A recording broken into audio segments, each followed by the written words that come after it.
36. Lanita dan Jauhari serta yang lainnya sudah berada di rumah sakit.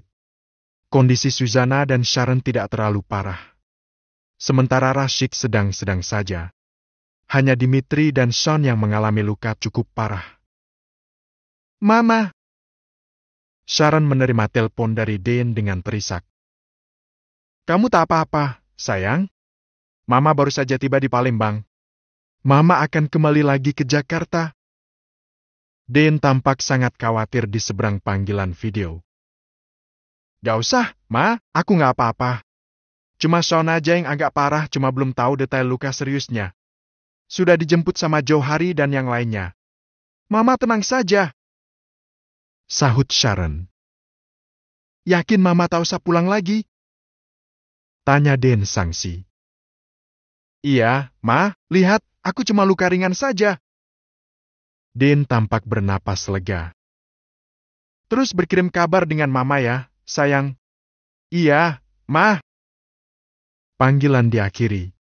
Setelah beberapa jam semua mendapat perawatan di rumah sakit terdekat, Jauhari dan Tandan membawa pasien kecelakaan kembali ke Jakarta. Hanya Sean yang masih belum siuman. Sementara Dimitri sudah bisa duduk, hanya saja tangannya harus digips untuk sementara waktu. 2 hari kemudian, di rumah sakit tempat Parmia dirawat. Di ruang VVIP, Sean sudah siuman. Tapi bagian kepala dibalut kain putih melingkar hingga ke mata. Di kamar Sean ada seorang dokter dan 2 orang perawat, Suzana serta Sharon. Perawat wanita yang satunya sedang membuka balutan kain penutup mata Sean. Dokter, kenapa gelap? Tangan Sean meraba-raba ke udara. Dokter lelaki yang merawat Sean menghela napas dalam. Maaf, Anda mengalami kebutaan, Tuan Sean. Sharon memekik tertahan. Suzana siaga dan segera mendekat ke arah Sean memberi kode dengan sentuhan bahwa di kamar ada Sharon. Saya memang tidak bisa melihat, Tuan. Sean mengerti dengan kode sentuhan Suzana. Sharon mengernyit. Tadi bukankah Sean panik karena dia bilang semua gelap? Kenapa sekarang dia kembali tenang? Apa sekarang dia benar-benar buta? Sharon membatin. Dok, bisa kita bicara berdua saja? Pinta Sean. Semua menyingkir dan keluar dari kamar Sean. Dok, ini gelap sekali. Benar-benar tak ada cahaya. Lirih suara Sean. Dokter tersebut hanya mendesah dan menepuk-nepuk bahu Sean. Apa saya akan buta selamanya? Tidak, kebutaan yang Anda alami bersifat sebentar. Anda masih bisa melihat kembali. Tetapi untuk melakukan operasi mata itu bisa dilakukan nanti setelah kondisi fisik Anda yang lainnya pulih seperti sedia kala. Hati Sean membuncah. Harapan yang tadi melesak jauh kini kembali menyeruak. Sungguh aku bisa melihat lagi, Dok. Iya, Tuan Sean. Tapi aku punya permintaan, siapapun yang tahu tentang kebutaanku, jangan pernah mengatakan jika mataku bisa disembuhkan meski itu istriku sekalipun kecuali pada asistenku Suzana. Sean memohon. Dokter Fadli sedikit heran tapi dia mengangguk dan mengiyakan dengan mantap. Semua orang yang berada di luar kamar masuk kembali. Dokter Fadli berpesan agar Sean melakukan serangkaian pemeriksaan rutin untuk pemulihan luka di bagian tubuhnya yang lain. Dokter Fadli dan 2 orang perawat lainnya keluar kamar. Suzana sibuk menenangkan Sean. Sementara Sharon pura-pura ingin keluar membeli makanan. Sharon gegas keluar kamar dan mengikuti langkah Dokter Fadli menuju ruangannya. Dokter, suamiku benar-benar mengalami kebutaan. Dia tidak bisa melihat? Tanya Sharon pelan. Iya, Nona. Sharon menahan napas. Apa kebutaannya permanen? Tidak bisa disembuhkan? Dokter Fadli ingat pesan Sean. Dia merasakan keganjilan dari sikap Sharon. Tak ada kekhawatiran di wajah Sharon. Hanya rasa penasaran Sharon saja yang tertangkap oleh Dokter Fadli. Dokter Fadli hanya bisa menggeleng pasrah. Sharon mengetuk-ngetukkan jari tangan ke meja, matanya sedikit kosong memikirkan sesuatu. Oke, baiklah kalau begitu. Terima kasih dan tolong rahasiakan jika aku menemui dokter menanyakan kondisi suamiku. Ucap Sharon sambil pamit. Dokter Fadli mengangguk mantap padahal keheranannya semakin bertambah. Kenapa suami istri itu saling berahasia? Tapi bukan urusanku. Itu adalah urusan pribadi mereka. Urusanku hanya menyembuhkan orang-orang yang sakit. Dokter Fadli membatin. Sharon melangkah pelan hingga tanpa sadar dia berjalan menuju lobi rumah sakit lalu duduk di kursi tunggu. Sean buta? Kali ini dia buta sungguhan dan tidak bisa disembuhkan? Bagaimana ini? Aku baru saja berniat menjadi istrinya yang baik, tapi kalau dia buta sungguhan, itu akan sangat menyusahkan. Punya suami buta benar-benar kiamat untukku. Sharon membatin penuh sesal. Sementara itu di kamar Sean, Susanna melongo keluar kamar seolah memastikan tidak ada Sharon di luar kamar. Tidak ada siapapun, Tuan. Nona Sharon belum kembali. Sus, tadi aku bertanya pada Dokter Fadli, kebutaanku hanya sementara. Mataku masih bisa disembuhkan dan bisa melihat kembali. Tapi aku meminta Dokter Fadli merahasiakan kemungkinan bisa melihat lagi. Kenapa? Coba kau ke ruangan Dokter Fadli dan tanyakan secara detail mengenai kondisi mataku lalu tanyalah, apa istriku ke ruangannya dan bertanya tentang kebutaanku? Aku yakin, Sharon keluar kamar bukan mencari makanan melainkan menemui Dokter Fadli untuk memastikan apa kebutaanku sementara atau permanen. Tutur Sean. Susanna terdiam sesaat. Kecurigaan Sean pada Sharon semakin menguat. Dia harus menemui Dokter Fadli, salah satu dokter bedah terbaik di rumah sakit milik tantenya Sean. Sus, pekerjakan kembali Lani di rumah. Bilang Damien aku menarik sementara Lani untuk mengurusku. Aku sangsi Sharon bisa mengurusku dengan telaten jika dia tahu aku memang benar-benar buta. Baiklah, Tuan. Sahut Susanna. Tuan, apa boleh aku menemui Dokter Fadli sekarang? Entah kenapa aku penasaran apa benar Nona Sharon menemuinya. Ya, silakan. Katakan padaku info yang kau dapat dari Dokter Fadli. Ucap Sean. Baiklah, aku keluar dulu. Saat Susanna berbalik, pintu kamar terbuka. Sharon muncul tanpa membawa apa-apa. Loh, Nona! Makanannya mana? Tanya Susanna. Tadi makanan yang aku cari di kantin rumah sakit habis. Jawab Sharon sedikit gugup. Susanna melirik Sean, firasat Sean benar. Maka dia cepat-cepat keluar kamar untuk menemui Dokter Fadli. Saat Susanna sudah sampai di ruangan Dokter Fadli, dia harus menunggu sebentar karena ada keluarga pasien lain yang berada di ruangan. Setengah jam menunggu bagai satu abad, Susanna sungguh penasaran. Akhirnya tamu keluar, Susanna segera masuk. Bertanya apapun mengenai kondisi mata Sean hingga dia tiba menanyakan hal lain. Dok, maaf apa tadi Nona Sharon istri Tuan Sean datang ke sini? Iya betul. Istri Tuan Sean menanyakan tentang apakah mata Tuan Sean bersifat temporer atau permanen. Dokter merahasiakannya bukan? Tanya Susanna. Saya hanya bisa menggeleng pasrah seolah-olah kebutaan Tuan Sean memang permanen. Tuan Sean berpesan seperti itu, saya hanya mengatakan kebenaran hanya pada Anda. Tutur Dokter Fadli. Susanna bernapas lega. Kenapa Sharon harus berbohong tadi? Setelah mengucapkan terima kasih dan pamit, Sharon keluar ruangan. Dia segera menelepon Damien. Susanna memanggil Lanita saat baru saja pulang kerja ke ruangan Sean. Gadis mungil dan cantik itu semakin tampak cantik di mata Susanna. Setelan kerja formal ditambah riasan wajah yang makin membuatnya bersinar. Kamu betah bekerja di perusahaan? Tanya Susanna. Betah, Bu. Jawab Lanita singkat. Andai Sean menarikmu sementara untuk kembali merawatnya, apa kamu bersedia? Hanya merawat Sean dan tinggalkan pekerjaanmu di kantor. Lanita mengangkat wajahnya. Ada sorot senang di mata Lani, Susanna bisa melihat itu. Benarkah? Saya bisa merawat Tuan Sean lagi? Susanna mengangguk. Tapi bagaimana dengan Nona Sharon? Saya merasa tak enak, Bu. Wajah Lani kembali meredup. Tenang saja, Sharon pasti akan mengizinkan kamu merawat Sean kembali, ucap Susanna. Sudah sana, ganti baju dan istirahat. Tuan Sean pulang dari rumah sakit nanti malam. Lanita mengangguk dan menunduk. Tapi Susanna bisa menangkap senyum kecil di sudut bibir Lani. Aneh, istrinya tahu suaminya buta sungguhan malah bermuram durja. Tidak ada rasa iba sama sekali. Sementara perawat kecil itu tampak senang karena akan merawat Tuan Sean lagi. Benarkan ada percikan cinta di antara Tuan Sean dan Lani? Susanna membatin dan ikut keluar dari ruangan kerja Sean. Bu Susanna, panggil Sri saat melihat Susanna menutup pintu ruang kerja Sean. Ya kenapa, Sri? Itu, Dimitri membutuhkan ibu di kamarnya, ucap Sri. Dia minta apa? Tanya Susanna. Minta dimandikan, katanya tangannya sakit lagi dan tak bisa digerakkan. Susanna terbelalak.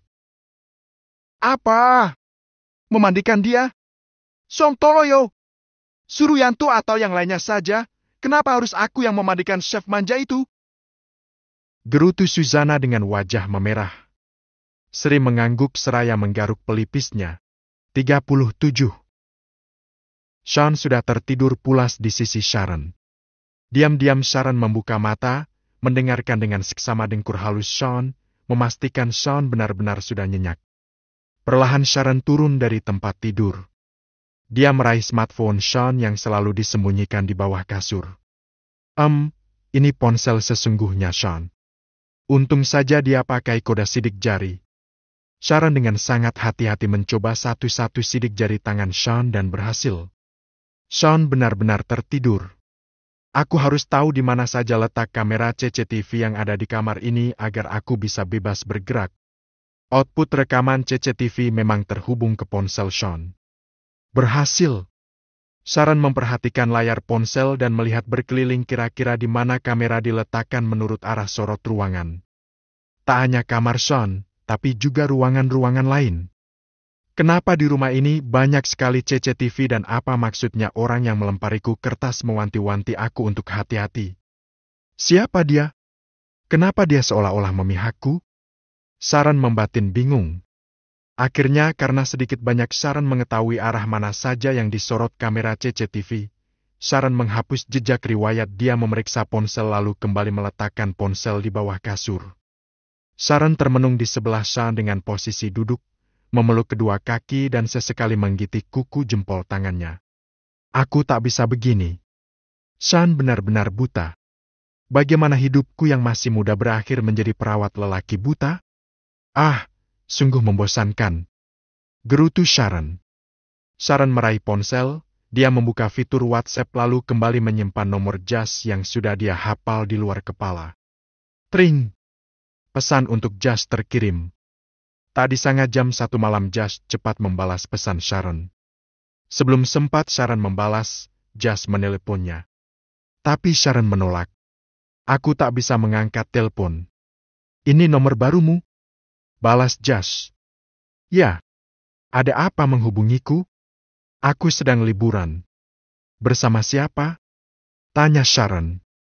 Perempuan pastinya. Hanya itu balasan dari Sharon. Sok jual mahal. Paling juga di diskotik. Gerutu Sharon mematikan data ponsel dan bergegas tidur. Keesokan harinya Sharon masih tertidur dengan pulas. Sementara Lanita sudah benar-benar mengurus Sean dari bangun hingga siap sarapan. Suapi aku! Titah Sean pelan. Lanita melirik Sharon yang masih mendengkur halus. Jangan pedulikan Sharon. Aku lapar, cepatlah. Desis Sean. Lani sigap menyuapi Sean. Kau pakai baju apa hari ini? Tanya Sean. Lani mengerutkan kening kenapa Sean bertanya tentang pakaiannya. Aku pakai rok putih tulang dan baju motif bunga warna kuning, Tuan.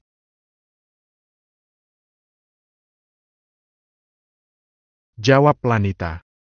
Sean tahu baju yang dikenakan Lanita. Dia membayangkan perawatnya itu. Ya, Kini Sean hanya bisa membayangkan sosok Lani dalam pikirannya. Tenanglah Lani, nanti aku bisa melihatmu lagi. Ponsel Lani berdenting. Tapi Lani diam saja, dia terus menyuapi Sean. Bukalah ponselmu. Nanti saja setelah selesai. Buka sekarang! Titah Sean. Lani menyerah, dia membuka pesan dan terbelalak. Tuan, ini transferan apa? Bisik Lanita seraya melirik Sharon. Gajimu tiap bulannya. Bukannya gajiku dipotong hingga 3/4-nya? Ini utuh. Bisik Lani lagi. Kamu kemarin beberapa hari kerja di kantor. Anggap saja lebihnya gajimu selama kerja bersama Damien. Sahut Sean. Tapi ini banyak sekali. Kau tidak senang? Tanya Sean. Bukan begitu. Aku senang, sungguh. Tapi, suapi lagi, sudah simpan ponselmu. Jangan mendebat, atau aku tidak menggajimu sama sekali. Pilih mana? Ancam Sean. Lanita gugup dan segera menyuapi Sean kembali. Sean membayangkan kegugupan Lani. Wajahnya yang mungil dan cantik dengan rambut ikal dan kerap dikuncir ke belakang membuat Sean ingin cepat-cepat kembali dioperasi dan bisa melihat Laninya. Lani, kita akan berjemur lama seperti kemarin. Kau suka berjemur, bukan? Iya, Tuan. Sejak kerja bersama Pak Damien, aku sudah tak lagi berjemur. Pilih mana? Lebih senang bekerja denganku atau Damien? Dengan Tuan tentu saja. Jawab Lani cepat. Sean tersenyum. Hatinya berbunga mendengar jawaban cepat Lani. Tuan, nanti Aleska mau ke sini bersama Papa dan Mamanya. Ucap Lani. Menjengukku tentu saja. Jawab Sean. Lani diam. Kenapa diam? Mamanya Aleska tidak menyukaiku. Cicit Lani. Tapi aku menyukaimu. Ucap Sean lembut. Lani tersedak. Dia melirik Sharon yang kali ini bergerak mengubah posisi tidurnya. Jangan pikirkan orang lain yang tidak menyukaimu. Kau bekerja untukku dan aku menyukaimu. Cukup seperti itu, mengerti? Iya, Tuan. Lanita menyeka mulut Sean dengan tisu. Entah kenapa tangan Lani gemetar. Sekilas dia melihat wajah Sean lekat. Untung saja Sean sedang buta sungguhan. Karena kalau tidak, Sean akan jingkrak-jingkrak kegirangan ditatap oleh Lani sedemikian rupa. Ya Tuhan, pahatan karyamu sungguh luar biasa indah. Lani menelan ludah lalu cepat-cepat menunduk. Kamu pakai parfum baru? Tanya Sean. Iya, dibelikan Ibu Suzana. Jawab Lanita. Aku suka harumnya. Suzana memang selalu tahu apapun yang pasti akan aku sukai. Sahut Sean. Lani masih menyeka bibir Sean. Lani? Panggil Sharon yang sudah duduk dengan memicing. Wanita kaget. Dia segera melepaskan tangannya dari bibir Sean. Kamu sedang apa? Suara Sharon parau. Aku. Mulai hari ini Lanita yang kembali mengurusku. Dia baru saja selesai memandikan dan memberiku sarapan. Potong Sean cepat. Sharon hendak menukas, tapi dia ingat Sean itu buta sungguhan bukan lagi pura-pura. Oh, ya sudah. Jawab Sharon pasrah. Sean menyungging senyum sedikit sinis. Sudah kuduga rasa cemburumu pada Lani akan sirna jika benar aku memang buta sungguhan, Sharon. Lani meminta izin keluar kamar untuk membawa piring bekas sarapan Sean. Kamu makanlah dulu, baru setelah itu kita berjemur. Ucap Sean. Baik, Tuan. Lani keluar kamar. Sementara Sharon hanya mengulet lalu merebahkan kembali tubuhnya. Tugasnya merawat Sean sudah diambil alih Lani. Berjemur. Oh, kulitku akan menghitam, gerah dan panas. Malas rasanya. Kau saja yang temani Sean berjemur, Lani. Aku hanya akan bersenang-senang saja sekarang. Sharon tertawa dalam hati. 1 jam kemudian Lani dan Sean sudah berada di taman. Keduanya menikmati sinar kuning pagi hari. Tapi baru beberapa menit mereka menikmati udara cerah nan hangat itu, keluarga Aleska tiba. Susanna memberitahu dan Aleska serta orang tuanya menghampiri Sean. Kamu sudah bisa bangun, Sean? Bagaimana tulang rusukmu? Kemarin di rumah sakit kamu kesakitan sekali loh, Paman lihat. Papa Aleska memeluk Sean. Ha! Kamu! Kamu, Lanita! Mama Aleska memicing melihat ke arah Lani. Lanita mengangguk gugup. Sejak dulu Mama Aleska tidak menyukainya karena Aleska dekat dengannya. Ngapain kamu di sini? Mama Aleska berkata sedikit sinis dan meremehkan. Mama? Panggil Aleska pelan seraya memegang bahu mamanya. Tante bicara dengan siapa? Tanya Sean waspada. Ini gadis miskin yang dulu selalu merayu Aleska. Ucap Mama Aleska. Mama, Lanita gadis baik-baik. Jangan menuduh sembarangan seperti itu. Aleska kesal. Oh, Lanita maksud tante? Dia perawat terbaik yang pernah aku punya tante.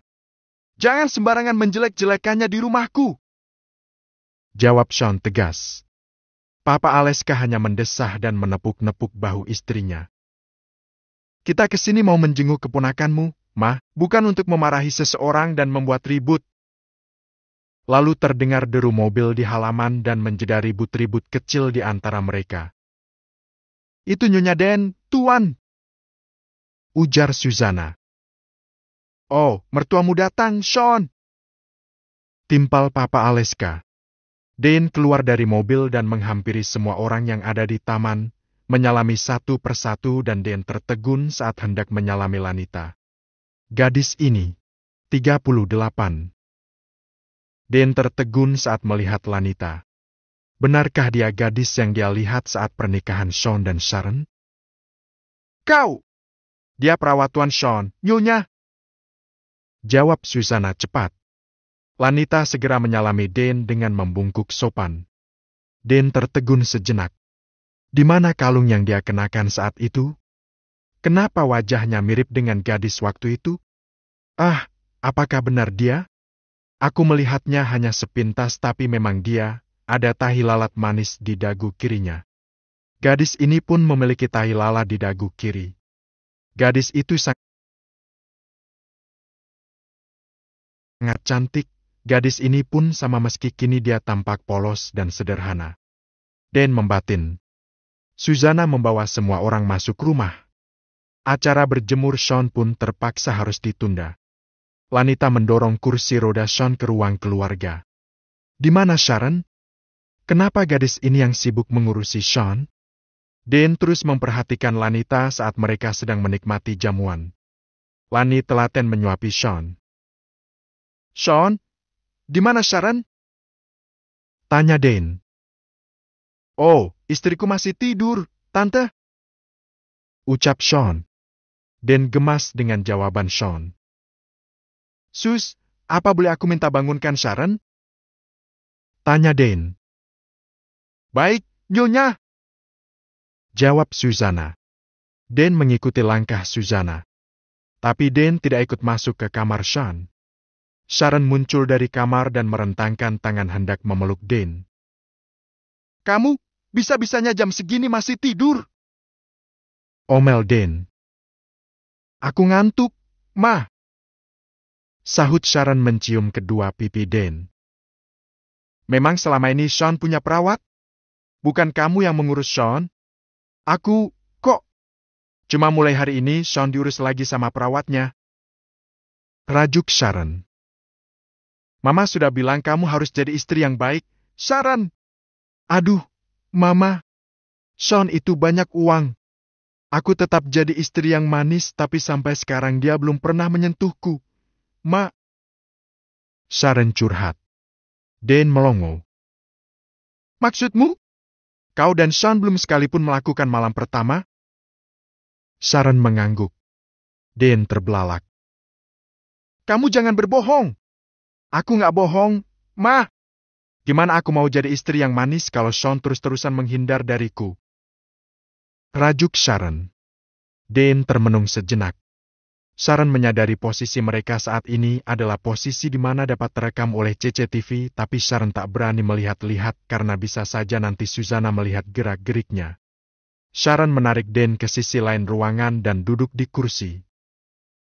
Mama, aku sebenarnya mau kasih tahu sesuatu tapi nggak di sini. Aku nanti pulang ke rumah Mama. Malam ini Mama ada di rumah jam berapa? Tanya Sharon pelan. Entahlah, Mama belum tahu. Kasih tahu apa? Kenapa nggak di sini saja? Nggak bisa di sini. Ini rahasia. Bisik Sharon. Dane menghela napas. Ya sudah, kamu cepat mandi. Ada tantenya Sean, kamu bukannya menyambut malah leha-leha? Mama malu. Ini kan masih pagi. Ma, wajar dong aku masih tidur. Lagian Mama sama tantenya Sean berkunjung kenapa pagi-pagi sekali? Kebetulan jadwal Mama pagi ini sedang longgar. Mama sempatkan ke sini lagi. Sana cepat mandi. Titah Dane. Baiklah. Sharon mengulet malas. Sharon kembali ke kamar dan Dane masih termenung di tempat duduknya. Dia memikirkan rahasia apa yang hendak disampaikan Sharon sekaligus memikirkan Lanita. Gadis itu pasti dia. Dia ada di acara pernikahan Sean dan Sharon. Iya, itu pasti dia. Perawatnya Sean. Aku harus memastikannya sendiri. Dane membatin. Saat Sharon sudah mandi dan menemui orang tua Aleska, diam-diam Dane mengikuti Lanita yang beranjak ke ruang makan. Halo, namamu Lanita? Sapa Dane. Lanita yang sedang menata makanan di meja makan mengangguk. Iya benar, Nyonya. Kamu bekerja merawat Sean sudah lama? Belum lama, Nyonya. Aku merawat Tuan kurang lebih 2 bulan sebelum Tuan Sean menikah. Saat Sean menikah, apa kamu ikut menghadiri acara pernikahannya? Tanya Dane. Lanita mengangguk. Iya, Nyonya. Saya hadir di sana. Deg. Benar, dia gadis itu. Tapi kemana kalungnya? Kalau aku bertanya tentang kalung itu, apakah sopan? Maaf, apa Nyonya ada yang ingin disampaikan pada saya? Tanya Lanita sopan karena melihat Dane tampak kebingungan. Oh, apa kau ingat pernah bertabrakan dengan seseorang di kamar mandi gedung pernikahan Sean dan anakku? Lanita mengernyit, dia mencoba mengingat-ingat. Ah, iya. Sepertinya iya, Nyonya. Saya memang menabrak seorang wanita, tapi waktu itu saya sedang buru-buru harus mengatur catering bersama Ibu Susanna. Kamu mengenakan dress merah merun saat itu? Tanya Dane lagi dengan menahan gemetar tangannya. Iya, di pernikahan Tuan Sean saya mengenakan dress merah merun yang dibelikan Ibu Susanna. Jawab Lanita tersenyum. Ya Tuhan, benar gadis itu. Tapi di mana kalungnya? Kalau aku bertanya dia pasti akan heran. Kalung itu kalung khusus, pasti dia akan langsung terkejut. Tapi kalau aku tidak bertanya, aku tidak bisa berhenti memikirkan gadis ini dan apa hubungannya dengan kalungku yang hilang satu itu. Dan lagi-lagi diam kebingungan. Aku lihat kemarin kamu memakai sebuah kalung. Dane ingin menuntaskan rasa penasarannya. Kalung? Lanita meraba dada dan lehernya. Oh, kalung itu. Perang. Lanita dan Dane terkejut mendengar sesuatu yang jatuh. Aduh, Bang Yanto. Bisa nggak sih jalan itu lihat-lihat? Tumpah semua ini sayur. Sri mengumpat. Lanita menoleh ke sumber suara lalu gesit menghampiri Sri yang terduduk dengan mangkok sayur besar yang sukses tumpah ruah di badannya. Segera Lanita dan Sri membereskan kekacauan sementara Yanto pergi entah kemana. Kurang esem si Bang Yanto, udah bikin kacau dan susah malah kabur. Awas saja nanti. Gerutu Sri. Ada apa ini, Sri? Tanya Susanna yang muncul di ruang makan keluarga. Yanto, Bu, Yanti nabrak saya jadi mangkok sayur tumpah. Mana sayurnya hanya itu, Bu, bagaimana ini? Sri mengusap-usap dadanya dengan lap tangan yang diberikan Lanita. Ya sudah, bersihkan saja semua. Tidak pakai sayur, tidak apa-apa. Mana Yanto? Pergi gitu aja, Bu. Kesel saya. Gerutu Sri. Lani, cepat bantu Sri bersihkan tumpahan sayur. Titah Suzana. Baik, Bu. Lani gegas pergi hendak mengambil kain pel dan air. Den terpaksa menghentikan interogasinya pada Lani. Tapi yang pasti Den sudah mendapatkan kepastian jika memang benar Lanilah gadis yang dia tabrak di toilet gedung pernikahan saat itu. Ah, padahal tadi momen yang bagus sekali aku menanyakan kalung gadis itu. Kenapa harus ada gangguan, sih? Gerutu Den dalam hati. Den kembali ke ruang tengah dan bergabung dengan yang lainnya. Oma, apa Lani anak itu? Tanya Yanto diam-diam di rerimbunan pohon taman belakang. Anak apa maksudmu? Tanya Omah di seberang telepon. Nyonya Den menginterogasi Lani saat di dalam gedung pernikahan Sharon. Dia pernah bertabrakan dengan Lani di toilet gedung. Lalu Nyonya Den bertanya tentang kalung. Apa mungkin kalung Nyonya yang hilang itu? Hening. Bisa kamu kirimkan foto gadis itu? Tanya Omah. Halah, gimana aku bisa kirim foto Lanita? Ya kamu foto diam-diam, bodoh. Umpat Omah. Hah, aku bukan suamimu lagi. Ya, jangan seenaknya mengataiku bodoh. Omel Yanto. Kalau begitu kerja yang cerdas. Percuma punya gaji besar di sana. Sudah untung aku kasih pekerjaan di rumah menantu Nyonya Dein. Kalau tidak kau masih luntang-lantung jadi pedagang asongan di terminal. Omah misuh-misuh. Hah? Sudah. Aku mau kerja. Yanto menggerutu dan mengakhiri panggilan. Dia kembali masuk rumah. Lagi, untuk yang kedua kalinya Dimitri memergoki Yanto dengan sikapnya yang mencurigakan. Apa aku harus bilang Suzana mengenai sikap Yanto? Aku takut Yanto mencelakakan Tuan Sean. Sikapnya aneh dan mencurigakan. Iya, sepertinya aku harus bilang Suzana dan sebagai alasan aku bisa lagi berduaan dengannya. Dimitri berjalan dengan tangan yang masih memakai gips. 39.